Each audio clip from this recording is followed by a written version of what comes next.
Right there. That's a foul.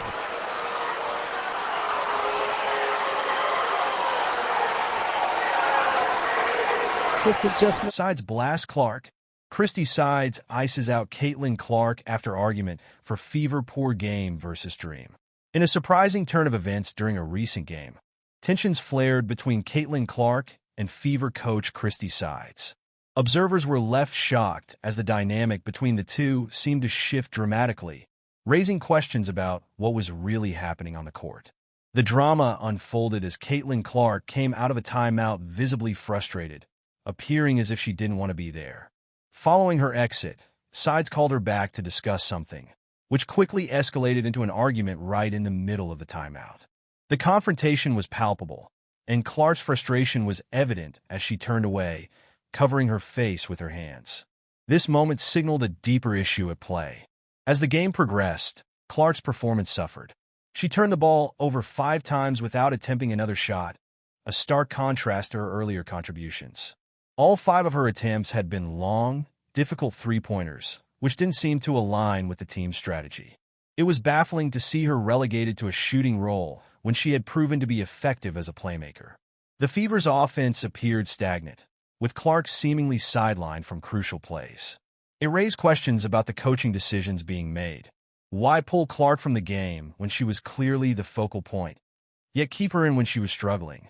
Many fans were left scratching their heads, trying to understand sides' coaching tactics. Despite her struggles, Clark was not the only one affecting the game. While she was playing solid defense, a surprising highlight given her recent form, the Fever's overall gameplay was erratic. They were shooting well from the field, but their tactics seemed unfocused. Players like Lexi Hall were making shots, keeping the Fever in the game, but it was clear that the strategy was flawed. As halftime approached, Clark was the first player to head down the tunnel, emphasizing the tension that had been building throughout the game. Fans noticed her body language. She was disengaged and frustrated, and this was not the Caitlin Clark they were used to seeing. During the game, it became increasingly clear that Clark was not getting the ball when she was open. Despite her ability to space the floor and draw defenders, she was being ignored by her teammates. Multiple times, she threw her hands up in exasperation when she was wide open, only to see her teammates miss the opportunity. The Fever were lucky to be in the game, trailing by only 4 points against an Atlanta Dream team that was underperforming.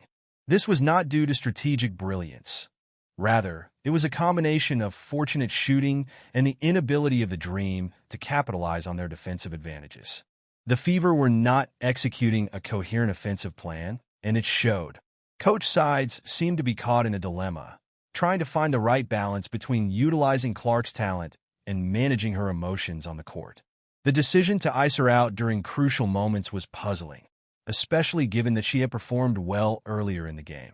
In the second quarter, Clark had started strong with 6 points and 4 assists. Yet, after the argument with sides, her role diminished significantly. It was as if a switch had flipped, and the result was a disjointed team effort that left fans frustrated.